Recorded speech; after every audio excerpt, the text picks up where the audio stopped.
Hello, everyone. Thank you for joining me again, and welcome to any new viewers. This is To The Point English with Ben. I'm Ben, and I have a very useful video for you today because we're going to look at some very confusing adjectives.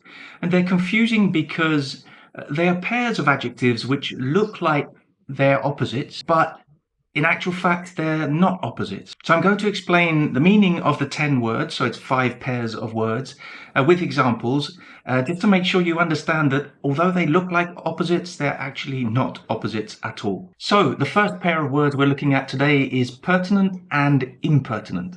So they sound like opposites, right? Well, actually, they are opposites, and they're not opposites. So we're starting with quite a complicated one because yes, in some contexts, in quite formal context, impertinent is the opposite of pertinent. So what does pertinent mean, first of all?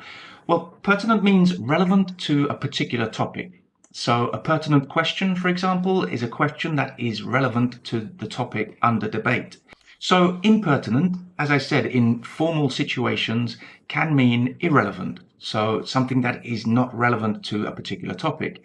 But in modern English, in most situations, impertinent has a different meaning. And that meaning is basically rude or not showing respect, often to people older than you or in a higher position, maybe at work. So, for example, we could say, he was a very impertinent child, always interrupting people. So as you can see, that's not the same as irrelevant. It's quite different. So it's often quite confusing because if you understand the meaning of the adjective pertinent, you will just immediately assume that the opposite is impertinent. And as I said, it is in formal situations, but in most situations, impertinent has quite a different meaning. And the next pair of words we have is valuable and invaluable. Again, they seem like opposites, right? But as I'm sure you know, the meaning of valuable is worth a lot of money. So this is a very valuable pen. Actually, it's not at all valuable. In fact, it's almost worthless. So the opposite of valuable is worthless. Of course, valuable can also mean very helpful or useful. So you could say that your advice is very valuable. So we're not saying it's worth a lot of money there. It's just that it's very helpful. But as I said, invaluable is not the opposite of valuable. Worthless is the opposite of valuable. Invaluable means extremely useful. So you could say, for example, Ben's exam tips are invaluable. So they're almost essential, right? They're extremely useful. Okay, the next pair of words, we have famous and infamous. So be careful with the pronunciation there. So famous and infamous, not infamous. And of course, famous, I'm sure you know, means well known to many people. So a famous person is a celebrity who's known by many people. But infamous is not unknown, which is the opposite of famous. Now, infamous also means famous or well known, but for something bad. So when you're well known for doing something bad, you are infamous. So, for example, the politician was infamous for his extreme views on immigration. So in this case, the politician was well known because he had these extreme views on immigration, so probably bad, unpopular views on immigration. So he became infamous. You can also talk about criminals being infamous. So Jack the Ripper was infamous. And the next pair of words we have is flammable and inflammable. Again, you'd think logically they're opposites, right?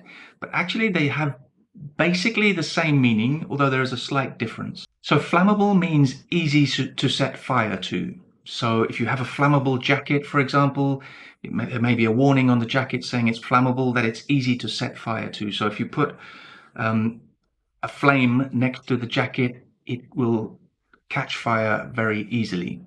And the opposite of flammable is non-flammable. But inflammable basically has the same meaning, but something that is inflammable catches fire easily but more spontaneously. So it doesn't need a flame necessarily. So maybe it just needs a very hot environment or certain conditions which make it catch fire.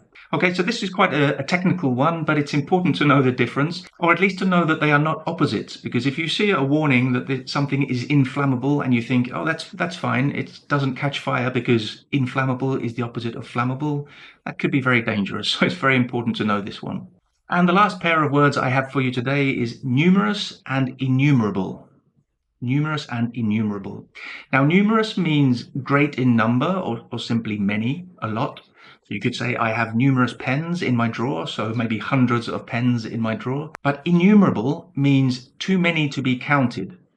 So, for example, you could say there are innumerable stars in the sky. There are just too many to be counted. It's impossible to count all the stars. But we can also say, in a more figurative sense, I have innumerable problems.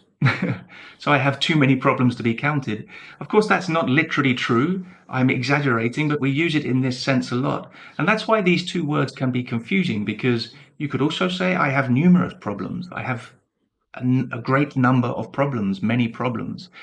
So in some ways they are synonyms rather than antonyms, but in a more literal sense, numerous just means great in number, innumerable means impossible to be counted, too many to be counted. These words, of course, are all particularly useful if you're doing a Cambridge English exam, specifically for the Part 3 task, so word formation of the reading and use of English paper, because sometimes it can be very confusing. It's not just about adding prefixes and suffixes, it's understanding the context and choosing the best form of the word. Okay, thank you for joining me, and I'll see you very soon for another video.